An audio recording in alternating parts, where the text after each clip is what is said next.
Hey, what's going on, guys? This is Bobby from Questionable Plays here, and we got a nice little deck profile for you guys. It is GraceNova, piloted by our very own David, who won our pre-release at Truly Urban earlier this week, well, last week.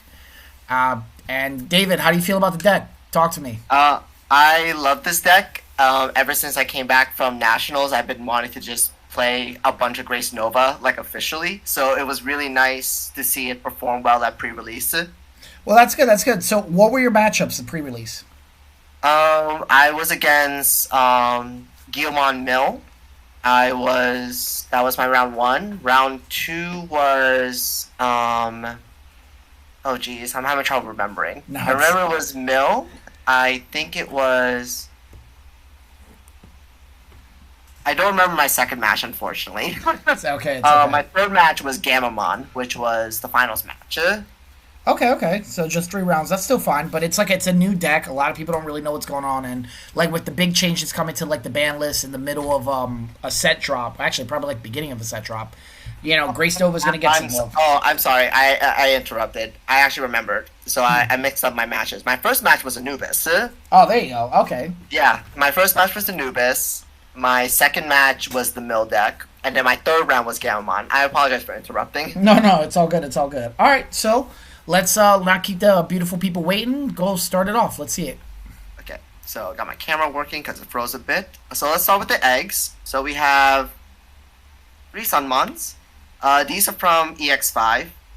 This is the red egg that Grace Nova has. The inheritable is when an effect places a source under the stack, you may reduce the evolution by 1. So the level 4 becomes a 1-drop. Level 5 can become a 2-drop. So forth, so forth. I'm only running 3 because I do have a tech egg. This is actually a deck where a tech egg actually comes in handy. This is Gurimon from RB1. This is for the Gammamon deck. When one of your effects places a source under the stack, you draw 1.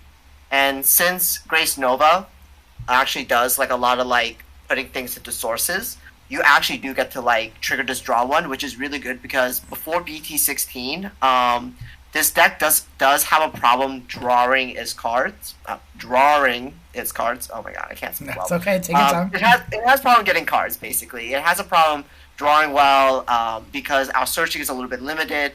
I did try to fix that over, but I really like this egg because it just adds more consistency. And this egg, I don't miss it too much, but it does help with my combo turns, which I'll explain a little bit later. Okay. And the 3-2 ratio worked out, not 4-1? Oh goodness, my camera. Yeah, so the 3-2 ratio worked out because I do want to see Gurimon early, and it's nice when it is the first egg, so that means I can get a little bit extra draws. Sunmon, I don't mind seeing it first, but I also don't mind seeing it later because that's when all the combo stuff happens. So I actually don't mind it being this split because it's like this weird thing where it's like I don't mind seeing this and also I don't mind seeing this either. So this is one of those weird decks where having this type of split actually worked out for me. Oh, listen, you won, right? So it says something. So all right, so let's power through the rookies. You should. This is where it's going to be a little bit interesting. So people think it's 4 and 4 of the rookies. So this is Luna and oh yeah, that's a surprise later. So we're playing only 3 Coronamons and 4 Lunas. The reason why I did this is because I had some tech rookies, and the least impactful rookie is Coronamon because Coronamon is only gain of memory when you have the tamer out, and sometimes you don't start with the tamer. So this is kind of like the most the one that's like I don't want to see too early because if I don't have a tamer, then it's kind of like okay, it's just there. Okay. Glutamon is the more better one. It's start a main by returning one of your own Digimon, or returning by returning one of your Digimon, you gain 2 memory. So you could do a start where it's like Luna and like a random Mon, and if they don't interact with that Mon, you just raise Luna, bounce it back, gain 2 memory, and now you're like starting like 3 minimum, which is like that's really strong. So I'd rather see Luna in my starting hand versus Corona because Corona needs that little setup, while Lunamon could just do its thing right away. All right. Sounds good. Mm-hmm. All right. Yep, inheritables are the same. It's when you can place the top card that's like the traits, Life Fang or Nightclaw, to the bottom of the stack to gain 2 memory. They both do the same thing. Okay, sounds good. Yep. Okay. So this is where the little fun happens. So I'm running BT11 Biomon and the starter deck Solarmon, both at 2 counts. So what's cool about Biomon is that Biomon searches for the entire red line in GraceNova and grabs the red tamer, which is very awesome. This gives me a little extra searchability that I wouldn't have normally. And I prefer Biomon over Boost's because GraceNova is still a stack deck. So, Boost's, memory Boost's, and of course training cards are not Digimon. So it's like, I'd rather have a Digimon ready to go in my raising. So at least I could just go Biomon, Champion, and hopefully can do my stuff versus memory boost and just miss everything. Then it's like, oh, that's a little awkward. No, I mean, it sounds good, and it works in conjunction with the Lunamon and stuff like that. You get value, and then you get your card back. Yeah, there was a lot of times where I did Lunamon, Biomon, find my red stuff, raise up, bounce back Biomon, and do my combo, and then end my turn with Biomon again to do more searching, which is just really nice. The Inheritable is kind of okay. It's on deletion. If you have a red tamer, you gain 1 memory. It came up a few times, but it's not like the most... It's not the most important thing. And of course, our Floodgate, Solarmon, can't reduce play costs. This is good when in like kind of like a waning Anubis format, and also like I was expecting some Apocalypse Mon, so this was kind of like my like one chance to be like, okay, answer these before you mill me out or something. No. I mean that's good. You have answers. All right, so let's move to the champions. Yep. So champions. We have 4 of the Firemons and 4 of the Lekismons. These are your searchers. Basically, they search for the type of the card, which is, this case, Light Fang. This is Nightclaw. And then you grab the opposite. Okay. So, yeah, so this grabs Light Fang, then Nightclaw, or Galaxy, which is Grace. And this is just the same thing, but the opposite. Okay, pretty simple. Inheritables is... Oh, sorry. No, go for it. Yep, and Inheritables are DP is plus 2k on your turn for the red side. Blue side is 2k DP on your opponent's turn. So as you're regressing and like building your stack, you're like shuffling around the sources. So you could create like a really, really powerful mega on your turn as well as a powerful mega on their turn. So they have to answer like a guy that has like 20k DP or something. Or when you check security, you have like basically jamming because you're normally checking at like 16k, 18k, which is very doable. That's very thick. Yeah, it's very thick. Very this is my little spice. I'm playing one BT13 Aquilamon. It's a 5-drop. On play 1 Evo, delete one of your opponent's Digimon with 3k or less. So basically, it kills a Floodgate. Okay. Because unfortunately, I am mostly stopped by Gazimon and the likes. So this is just a quick way to be like, okay, drop, pop it, or Evo from Biomon, pop it, and then I can go about my plays later. Gotcha. Okay, so let's move on to the level 5s. Yep. Level 5s. This camera's going to be the death of me. It's okay. Still got it. All okay. Right. So level 5s is 4 Flaremons and 4 Cressimons. And this is where the deck really gets a lot of fun. So Flaremon is when Evo, you pop a 5k or less. Cressimon, who was the MVP of the night, says one of your opponent's Digimon cannot suspend, as in can't attack, can't block, can't be used for alliance. So it's a really powerful effect. Basically, you are kind of like a better blue flare sign. You basically say you physically cannot move. Huh. That's pretty cool. Yeah. Yeah, and another cool part about these cards is that if you're building the stack, if the stack has at least 3 sources and has the types, which they should, you get to reduce the Evo cost by 2. So these are actually 1 Evos. Actually, they're barely 3. Yeah? Oh, wow. Yeah, so there's actually was a bunch of turns where, depending on my setup, I was able to Evo to this for completely free, which is very strong. Yeah? So that's where the Sunmon comes in. Okay. Yeah, and their inheritables are the same as the level 4s. Blue side is on your turn, 2k DP. Red side is on my turn, 2k DP. So with the level 4s and level 5s stacking on each other, that's where you get all the beefy DP coming in. Oh, and then everyone's favorite tech for level 5, Zudomon Ace. One of the best cards in the game, I think. One of the best ace cards that came out of BT40 was Zudomon. It's the most flexible removal because usually, unfortunately, Metal Greymon doesn't hit that much. It hits mostly champions and certain level 5s. Lilymon's okay. Magna is, of course, Magna and Zudo are the best ones, and since I can't run Magna, my best second is Zudomon. Yeah, no, that makes sense. Mm-hmm. And honestly, one note I want to make about this, the overflow does not bother me because Ludamon will just put me to 3 and then the overflow will put me at 0. So I get to actually reuse a Zudomon ace. Okay. Yeah, that makes sense because you get the memory. Yeah. Yeah, that's pretty cool. Mm-hmm. It's really cool. All right. Moving on to the boss monsters. Yes, the boss monsters. We have 4 Apollomons, 4 Dianamons, and I'll explain this guy later. So Apollo is when Evo, you get Blitz. And for every 3 sources, you get security attack +1. And your turn once per turn, when a security card from your opponent's life is removed, you get to delete a Digimon with DP less than him.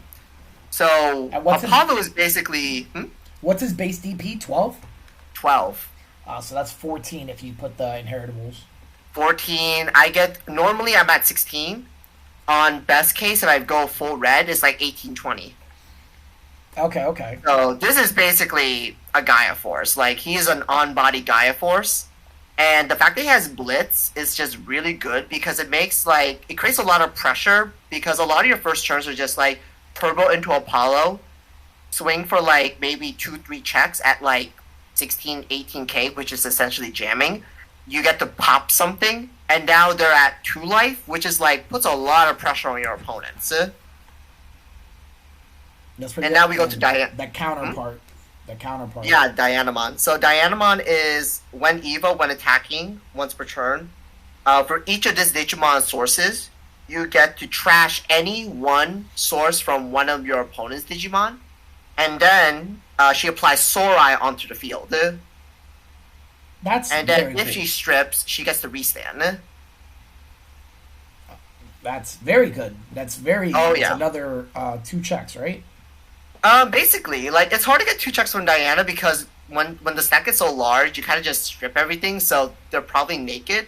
But the deck can do this awesome combination where you regress these 2, and you could actually maximize a lot of damage by doing Diana first, strip 1 stack. Well, if there's suspended. So I guess it's kind of the attack pattern is Apollo goes first, does this, maybe doesn't delete anything. Then somehow if they have something living and have sources, you switch, restand, and then you switch again. Okay. Again, it's really cool. There's a lot of cool combinations you can do based on what's going on the field. But basically, to make it very simple, Diana is good for the control aspect, if you want to just start controlling the field. And Apollo is you just want to try to really try to catch up with the race or win the race. Okay, I mean it seems like you have very strong level 6s, which is kind of nice because it contends with the best of them. Yeah, literally Diana being an on-body Sorai, I get to constantly reapply Sorai is just so awesome. It's so powerful. And then Apollo being able to do massive damage on the first go puts a lot of pressure on your opponents. And the fact that you just start regressing these 2 with the whole stack, it's a dangerous combination because once you get it's kind of like the Mastemon blender. Once you get it going, it just doesn't really stop. All right, so let's go with the final. I see you got some more cards. Yes, this is the tech that didn't came up, but I'm still testing it. This is Seriousmon Ace from the limited pack that came in BT15. It's an Ace card. It's Blast Evo. On play when Evo, you get to place a card with Gamamon in its text from your hand to the source. That doesn't matter. It's the then part. Then, delete one of your opponent's Digimon with 8k or less DP. For each of the sources in your stack, you can add 1k. So this reaches up to 9K, and then when you delete a Digimon, you gain a memory. So nice. this hasn't come up, but unfortunately, one of Grace's downfalls is not answering ultimates at a efficient way. So Serious Mind kind of answers that. It also is like a good way if people try to get a little cheeky with their attacks. I could possibly like blast Evo, and of course, Fenrir is in the meta. You can blast if they leave a level 5. You could just blast Evo, pop one of their dudes, steal a memory, and potentially end like a Fenrirmon's turn, or even better, end one of your opponent's turn while they're at 0 by just doing that. Gotcha. No, I mean that seems pretty cool. All right, so let's get to the. We're running a little bit. We got 15 minutes on the clock. Let's see if we can. Okay. Yeah, I'll do my best to like get through this because this deck is pretty big. There's a lot of cards. There's a lot of cards here. There's a lot of cards. Okay, and then the theme of the deck, right? Have, the theme of the deck. We have 2 GraceNovas. Yeah, it's weird not seeing 40s. It's 2 GraceNovas. So when attacking, if DNA, you strip up to 8 sources of any. Then you delete the Digimon with the sources less than this guy, which is probably anything. Yeah. And this guy has built-in protection where if this guy were to leave by like non-battle, you get to strip 2 sources of the same level to keep it on field. So it's basically better Greymon because your stack just gets so huge. And then we have a classic just Blitz Omnimon, just in case like, I clear out with Apollo, just go for game. Yeah, it's a classic. It's a classic. Mm-hmm. A very classic. It has come up. This came up quite a lot. Just end the game quickly. All right. Moving on to Tamers, we have the red ones Ko and Seo, and the blue ones Seo and Ko. So Ko and Seo is on play in main. By suspending this Tamer, you do the this is not the right card, but you do the regression, and then you evo up. For free. So this is like all the combo stuff. Like you can start regressing level 5s over and over, 4s over and over for free basically, and get like a bunch of value. Oh, that's pretty cool. Mm-hmm. And this is also like you could do this when it pops out of security because it's also an on play. So you can like surprise your opponents, be like, "Oh, you pop out Koseo. Okay, I'm gonna make a Dianamon." Nice. Yeah, and this is the spicy one, I think. So Seo and Ko is. If you ever regress or put a source card under your stack, you get to suspend it to gain a memory, and it has this very special effect. Start of your opponent's turn, if you have the respective type Digimon on the field, from their stack, you can play the card with the same level. So the big like play with this deck is that you have Apollo Diana, you pop out either one, then. Okay. You get to DNA into Grace on your opponent's turn. Oh. Yeah. And then you do GraceNova's effect. This is very powerful if your opponent has Ace Digimon because if they leave it, you get to pop it and potentially steal their turn completely. Yeah? Listen, so these cards are getting nicer and nicer. Yeah, I know. Like, I actually was in my Deva match, like, for one of our locals, I actually stole the person's turn. Oh, that's what I'm talking about, Steve. Take the whole turn. Literally, like, they didn't get to draw either, so that means I started my turn, I get to, like, draw again, do my everything again, and everything's active, so... And I assume you won that game? Yeah. Nice, that's nice. That's still the turn allowed me to create enough momentum to just secure it. So, yeah, no, this tamer is very dangerous. The fact that you could just also just pop out a level 4, do more searching, because if you don't DNA, the Digimon returns back to... your hand at the end of your opponent's turn. So this is just good for just accruing value, but the ceiling is, I'm just gonna go into Grace, you have an Ace Digimon, pop it, and steal your turn. Nice. Alright, so what's left of the deck? I feel like you have so many cards. There's a lot of... No, we're down to the last 3. That's it. I'm gonna go over the options very quickly. This is the Night Fang option, Goodnight Moon. It says, until the end of your opponent's turn, one of their tamers and one of their Digimon cannot suspend, so you can actually freeze tamers, and also you get to play one of the tamers for yourself. Oh, that's huge. Yeah, no, there was times where I was like, nice cool boy or something. You can't gain memory and draw. Then we have Delicate Plan. This is for Apollo. Sometimes you want to secure like the checks by not triggering memory boosts or training cards, just to, like say no extra value. Okay, and then And finally Crimson Blaze. Just to be like, okay, nice board of Fenrir, Lugamon shenanigans, just pop it up, Anubis, blow it up, and everybody. start over. And Anubis, like, okay, cool. Crimson Blaze, you can't do your Yeah, shit. yeah. You gotta eat that. You gotta eat that. All right, all right. Yep. All right. Well, no, thank you for the profile. Do you have any shout outs or anything you want to give?